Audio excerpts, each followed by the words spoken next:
Hello everyone, मैं फिर से आपके सामने आपका मनपसंद टॉपिक लेकर के आई हूँ। इस बार जो बच्चों के रिक्वेस्ट आ रहे थे वो थे, मैडम टाइम टेबल बता दो यार, मैडम कैसे पढ़ें, समझ नहीं आ रहा है मैडम, हम अपना 100% देंगे, बस आप हमें बता दो पढ़ें कैसे। हर साल बच्चे बोलते हैं और मैं हर साल कुछ ना कुछ बताती भी हूँ, पर 100% अगर बच्चा दे दे और सिलेक्शन ना हो, ये मैं मान नहीं सकती। ठीक है, तो 100% आप दो, उसके लिए बेटा ज़रूरी है डेडिकेशन। डेडिकेशन के बिना तो बेटा कुछ नहीं हो सकता। ठीक है, तो अगर ठान लिया है, सोच लिया है नीट 2026 ही देना है, और सिर्फ देना नहीं है, फोड़ कर निकालना है, तो बेटा डेडिकेशन बहुत ज़रूरी है। अपना 100% देने की जो इच्छा शक्ति है वो आप में होनी चाहिए। तो मैडम करें क्या, ये तो बता दो। चलो बता देते हैं। आपको अपना एक टाइम टेबल बनाना है। अरे मैडम, यही तो आपको बताना था। बच्चे मुझसे कहते हैं मैडम आप प्लीज़ हमें एक टाइम टेबल बना के दे दो। बेटा मैं कई बार देती भी हूँ बना करके, लेकिन मुझे भी पता है कि वो कितना वर्क करने वाला है, क्योंकि मेरा टाइम टेबल हर बच्चे के हिसाब से सूट नहीं करेगा भाई। हर बच्चे का रूटीन अलग है। ठीक है, अब आप कहेंगे नहीं मैडम स्टूडेंट का रूटीन तो एक ही होना चाहिए, टाइम से सोना, टाइम से उठना ही वो। लेकिन बेटा हर बच्चे की जिम्मेदारी अलग है। नीट 2026 केवल वो बच्चा तो देगा नहीं जो ड्रॉप कर रहा है, ना केवल वो बच्चा देगा जो केवल 12th क्लास में है ना। तो नीट 2026 वो बच्चे भी देंगे जो भी क्लास 12th में है, वो भी देंगे जिन्होंने पूरी एक साल अपने आप को नीट की तैयारी के लिए पूरा एक साल उन्होंने ड्रॉप लिया है, अपने आप को एक साल झोंकने का किताबों में कसम खा लिया है। ठीक है, तो मेरा बेटा आपसे ये रिक्वेस्ट है कि अपनी रूटीन के हिसाब से अपना एक टाइम टेबल बनाइए। अब आपका रूटीन क्या है बेटा, तो कोई बच्चे 12th में जो वो स्कूल जाते हैं, कुछ स्कूल नहीं जाते हैं, ड्रॉपर जो हैं। ठीक है, कुछ स्कूल नहीं जाते तो बेटा उनके पास घर के भी कुछ एडिशनल रिस्पॉन्सिबिलिटीज़ रहती हैं। हर बच्चे की अपनी लाइफ है, सबकी लाइफ के अपने स्ट्रगल्स हैं। ऐसा कोई बच्चा नहीं जिसकी लाइफ में स्ट्रगल नहीं है, किसी में कम है किसी में ज़्यादा है, पर स्ट्रगल सबके में। तो अपने रूटीन के हिसाब से अपना एक टाइम टेबल सेट करें। ठीक है, अब टाइम टेबल का मतलब बेटा बच्चे अक्सर ये समझ लेते हैं कि मैडम टाइम टेबल का मतलब ये है कि इतने बजे तक हमारी क्लासेस रहेंगी या स्कूल रहेगा, उसके बाद हमें इतनी देर, कम से कम 1 या 2 आवर्स हमें केमिस्ट्री पढ़ना है, इतनी देर हमें फिजिक्स पढ़ना है, इतनी देर हमें बायो पढ़ना है। नहीं, टाइम टेबल का ये मतलब कभी नहीं होता है कि आपको इतने बजे से इतने बजे फिजिक्स ही पढ़ना है, इतने बजे से इतने बजे केमिस्ट्री ही पढ़ना है। नहीं, टाइम टेबल का मतलब होता है कि मुझे एटलीस्ट इतनी देर पढ़ना है, इतनी देर क्वेश्चंस ही प्रैक्टिस करने हैं, चाहे केमिस्ट्री के करो, चाहे फिजिक्स के करो, चाहे बायो के करो, सिर्फ क्वेश्चन प्रैक्टिस करना है। ठीक है, जैसे सपोज आप लोग स्कूल से आते हैं, आपकी क्लासेस वगैरह से आप फ्री होते हैं, 3 बजे तक तो सब फ्री हो ही जाते हैं। ठीक है, खाना वाना खाया, आराम किया। आराम बहुत ज़रूरी है बेटा। आराम होगा तो यहाँ से आप रिलैक्सड होंगे, और जब तक आप यहाँ से रिलैक्स नहीं होंगे तब तक बेटा आपके सारे टाइम टेबल फेल हैं। आप कितनी भी देर किताब पढ़ो, कितनी भी देर आप क्वेश्चंस प्रैक्टिस करो, अगर यहाँ से आप स्ट्रेस्ड हैं, रिलैक्स नहीं है, तो बेटा आपकी वो पढ़ाई बेकार है, बिलीव मी। इसलिए स्ट्रेस फ्री होना बहुत ज़रूरी है। होता क्या है, हम मैम पढ़ने बैठ जाते हैं, हमें सिलेक्शन की टेंशन शुरू हो जाती है। हम पढ़ने बैठते हैं, हमें 2025 का पेपर याद आ जाता है। हम पढ़ने बैठते हैं, हमें एनटीए के हम पे किए गए जुल्म याद आ जाते हैं। क्यों भाई? स्ट्रेस फ्री होकर के पढ़ो।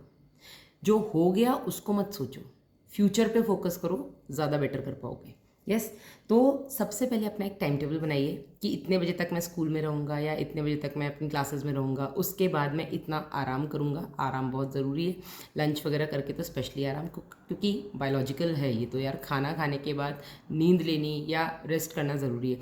तुरंत खाना खा करके बेटा पढ़ने बैठोगे, वो यूज़फुल नहीं है, फ्रूटफुल नहीं है। ठीक है, बताऊँगी क्यों। तो एक प्रॉपर अपना टाइम टेबल बनाइए जिसमें आप ये मेंशन करिए कि मुझे इतनी देर या इतने आवर्स पढ़ाई करनी है, इतने आवर्स रिवाइज करना है जो क्लास में हुआ था, इतने आवर्स कुछ नया पढ़ना है, इतने आवर्स मुझे सिर्फ क्वेश्चन ही प्रैक्टिस करने हैं। ठीक है, अब आप कितने आवर्स किस सब्जेक्ट को देंगे, कितने घंटे किस सब्जेक्ट को आपको पढ़ना है, वो आप कैसे डिसाइड करेंगे? उसके लिए बेटा आपको आपकी कमज़ोरी, वीकनेस पता होनी चाहिए। किसी की वीकनेस, किसी की क्या, मैं ये कहूँगी अगर नीट एस्पिरेंट्स है तो 80% की वीकनेस बेटा फिजिक्स होती है, 80% की। और ये कोई, मैं किसी के लिए उल्टा या गलत नहीं बोल रही हूँ, ये बायोलॉजिकल फैक्ट है यार। बायो वालों की फिजिक्स में थोड़ा उनका हाथ तंग होता है, लेकिन ऐसा नहीं है कि उस तंग हाथ को ढीला नहीं किया जा सकता, फिजिक्स को स्ट्रांग नहीं किया जा सकता। स्ट्रांग तो तब करोगे ना जब तुम्हें तुम्हारी कमज़ोरी पता होगी, है ना। इसलिए सबसे पहले तुम्हें तुम्हारी कमज़ोरी पता होनी चाहिए, एंड फिर कोशिश करो कि उस कमज़ोरी को अपनी स्ट्रेंथ, अपनी ताकत बना लो। है ना। तो जब तक आपको ये नहीं पता होगा कि आपका कौन सा सब्जेक्ट वीक है, तब तक बेटा आप उस सब्जेक्ट पर ज़्यादा फोकस नहीं करेंगे, ठीक है। एंड सब्जेक्ट से डरना बंद करो, लिमिटेड पढ़ना है, बस उसमें जी जान लगा दो, 100% दो, समझ में आएगा, ठीक है। एक चीज़ बेटा मैं बोलूँगी, एक नोटबुक या डायरी ज़रूर बनाएं, शुरुआत में ही बनाएं, और उस डायरी का सिर्फ एक पर्पस होना चाहिए। मैं हमेशा बोलती हूँ, आज फिर बोल रही हूँ, सोने से पहले अगले दिन आपको क्या क्या करना है वो पूरा स्केड्यूल आपको उस डायरी में डेट के साथ मेंशन करना है, ठीक है। जैसे आज बेटा अपनी तारीख है, मैं मंडे को ये वीडियो बना रही हूँ, 19 मई आज तारीख है, तो 19 मई को बेटा आप रात को सोने से पहले टारगेट लिखेंगे 20 मई के लिए कि मुझे 20 मई को क्या करना है सुबह उठ करके, ठीक है। और ये क्यों ज़रूरी है इसको बेटा मैं आपको एक एग्जाम्पल देकर के समझाती हूँ, क्योंकि अब मैं एक गृहिणी भी हूँ, है ना, I am house wife, home maker. तो बेटा मैं आपको एक अपना स्केड्यूल बताती हूँ। मुझे सुबह उठ करके ब्रेकफास्ट बनाना होता है, मुझे लंच बनाना होता है, मुझे फ्रूट्स चॉप वगैरह सब कुछ करना होता है, 8:30 तक मुझे सब कुछ करना होता है। अब मैंने जो अपनी खैर स्टूडेंट लाइफ में मैंने ये चीज़ फॉलो की थी, लेकिन मैं अभी अपनी करंट लाइफ का आपको एग्जांपल देती हूँ। अगर मैं रात को सो कर के मतलब सोने से पहले मैंने डिसाइड कर लिया है कि ब्रेकफास्ट में मुझे अच्छा सैंडविच बनाना है, ठीक है, लंच के लिए मुझे सब्ज़ी रायता चपाती बनानी है, ठीक है, और मुझे कल फ्रूट्स कौन कौन से घर में अच्छा अभी सीजनल मेलन चल रहा है, ठीक है, मेलन और पपाया, ये मुझे चॉप करना है। अगर मैं रात को इतना सो करके सोई हूँ तो सुबह उठ करके बेटा मुझे ना ज़ोर नहीं डालना पड़ता है फ्रिज खोल के कौन सा फ्रूट काटूँ या कौन सा सब्ज़ी निकालूँ, नहीं, उसमें मेरा टाइम वेस्ट होगा, हाँ या नहीं। तो सुबह उठ के बेटा नहा धो करके मैं सीधा किचन में जाती हूँ, मुझे पता है मुझे क्या क्या करना है, मैं जल्दी जल्दी वो निकालती हूँ और अपना चॉपिंग शुरू करती हूँ, तब मैं खाना बनाती हूँ, 8:30 तक मेरा सब कुछ रेडी है। लेकिन अगर मैं किसी दिन रात को नहीं सोच के सोई, यार सुबह देखूँगी, जिस दिन मैंने सोचो इतना सोचने वाला काम भी जिस दिन मैंने सुबह के लिए डाल दिया, सुबह सोचूंगी, उस दिन मेरा सब खराब हो जाता है। क्योंकि सुबह उठ के मैं फ्रिज खोल के खड़ी होती हूँ, क्या बनाऊँ, ठीक है, फ्रूट्स में क्या है, मेरा कम से कम 10 मिनट उसमें जाता है। मॉर्निंग का 10 मिनट बहुत प्रीशियस होता है भाई, हैं आप 7 बजे सो के उठे हो, 8:30 तक आपको नहा धो करके ये सब कुछ तैयार करना है ना, तो वो 10 मिनट की कीमत ना तुम क्या जानो रमेश बाबू। तो इसलिए बेटा आप भी इस चीज़ को फॉलो करके देखो, आप बस एक वीक फॉलो करके देखना और फिर आकर के मुझे कमेंट सेक्शन में बताना कि क्या रिजल्ट निकला। ये चैलेंज है आप लोगों के लिए, एक वीक तुम मेरी इतनी सी बात मान के देख लो, मत बनाओ तुम टाइम टेबल, मत बनाओ टाइम टेबल, बस तुम रात को सोने से पहले एक डायरी मेंटेन करो या एक नोटबुक ले लो। रात को सोने से पहले सुबह उठ के तुम्हें पूरे दिन सोने से पहले तक अगले दिन क्या क्या करना है बस उस चीज़ को लिखो, और सोना तभी है जब वो सारा काम हो जाएगा। आज करे सो कल कर, कल करे सो परसों, ये वाला बेटा सीन अभी तो नहीं चलेगा, अभी तो वही अपना दोहा चलेगा, काल करे सो आज कर, आज करे सो, ठीक है। अब बैकलॉग नहीं बनने देना है, ये बहुत इंपॉर्टेंट होता है। नीट एस्पिरेंट के लिए या किसी भी कॉम्पिटिटिव एग्जाम के एस्पिरेंट के लिए सबसे ज़रूरी होता है बेटा बैकलॉग नहीं बनने देना है।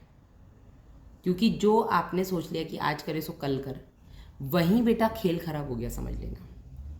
जब तक आप काल करे सो आज कर और आज करे सो अब वाले फंडे पर स्टिक नहीं रहेंगे, सिलेक्शन से आपकी दूरी बनी रहेगी। लेकिन अगर आप इस चीज़ को फॉलो करोगे कि बस जो सोचा है वो करना है, करके ही सोना है, तो बेटा लिख के ले लो, सिलेक्शन से कोई आपको नहीं रोक सकता।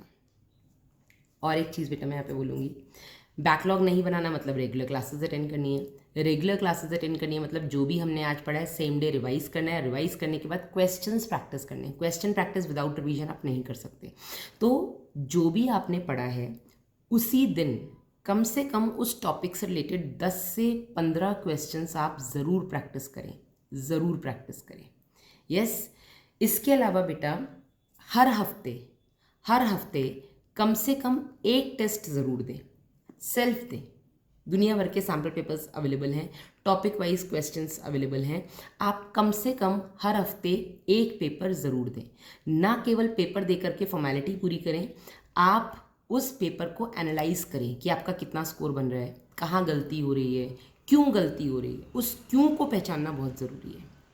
और अगर उस क्यों को पहचान लेते हैं आप कि क्यों गलती हुई और कहाँ गलती, उसको सुधारना उससे भी ज़्यादा ज़रूरी हो जाता है। हम क्या करते हैं, हम पेपर देते हैं, हम ये भी देख लेते हो इतनी गलती हो गई, यहाँ गलती हो गई, देखेंगे यार, देखेंगे कर लिए नहीं छोड़ना है, आपको इमीडिएट उसमें सुधार करना है कि कहाँ गलती, क्यों हुई, ये तो मुझे आता था।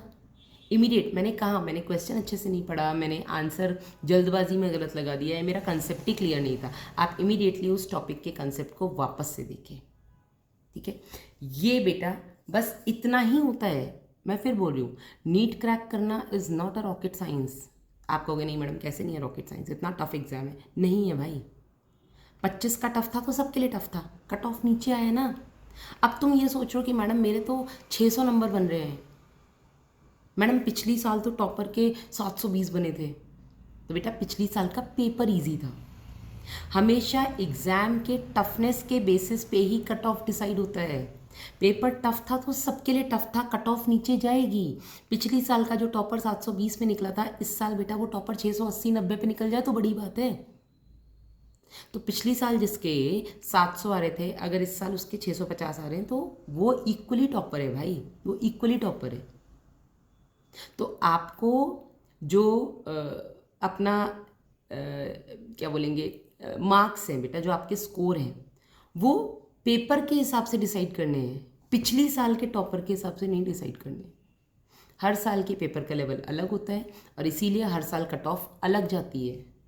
ये सत्य है। 2013 से जब से उससे पहले भी बेटा, जब जब कॉम्पिटिटिव एग्ज़ाम होता है, हर कॉम्पिटिटिव एग्ज़ाम की ये सच्चाई है कि जितना टफ एग्ज़ाम कट ऑफ उतनी नीचे, जितना इजी एग्ज़ाम कट ऑफ उतनी हाई। तो कट ऑफ पेपर डिसाइड करता है। तो आप जो हो गया सो हो गया, 25 निकल गया। अब अगर हम 26 के लिए लगे हैं तो अपनी जीजा नेक कर दो, सिलेक्शन ज़रूर होगा। बस इन पॉइंट्स को ज़रूर फॉलो करना है। टाइम टेबल बनाइए, टाइम टेबल नहीं बना सकते तो छोड़ दो। हो सकता है हर दिन एक जैसा नहीं होता, हर दिन की कंडीशन अलग होती है। बस रात को सोने से पहले अगले दिन का पूरे दिन का स्केड्यूल ज़रूर लिख के सोएं और अगले दिन बेटा सुबह उठते ही उस स्केड्यूल से चिपक जाएं बिल्कुल कि ये करना है मुझे, ठीक है। बैकलॉग नहीं बनने देना है। जो भी आपने उस दिन पढ़ा है उसके रिवीजन और क्वेश्चन प्रैक्टिस सेम डे होनी चाहिए। हफ्ते में एक एग्ज़ाम आप सेल्फ ज़रूर देंगे और ना केवल एग्ज़ाम देंगे, उसकी एनालिसिस करेंगे, उसमें सुधार करेंगे, तभी आगे बढ़ेंगे। पिछला टॉपिक नहीं आता अगले पे कूद जाओ बेटा, सिलेक्शन नहीं होगा। जब तक पिछला टॉपिक नहीं आता उससे चिपके रहो, उसको 10 बार करो, कैसे नहीं आएगा देखते हैं, ठीक है। एंड बहुत इंपॉर्टेंट, अपनी कमज़ोरी आपको पता होनी चाहिए। आपकी कमज़ोरी नींद है, आपको पता होनी चाहिए उसको कैसे भगाते हैं, उस पर काम करो। आपकी कमज़ोरी फिजिक्स है, उसको भगाओ, उस कमज़ोरी पे काम करो। फिजिक्स को 10 बार पढ़ो, कैसे नहीं आएगा, सब आएगा समझ में भाई। कोई जन्मजात विरले ही नहीं होता है, विरले ही बनता है ना। करत करत अभ्यास के जड़ मत होत सुजान, है ना। अभ्यास जितना ज़्यादा करोगे उतना आपका सब्जेक्ट स्ट्रॉन्ग होगा, ठीक है। तो ये मेरी स्ट्रैटेजी। एंड प्लीज़ मैं इस पे कमेंट एक हफ्ते बाद चाहती हूँ। एक हफ्ते आज से इसको फॉलो करना शुरू करो।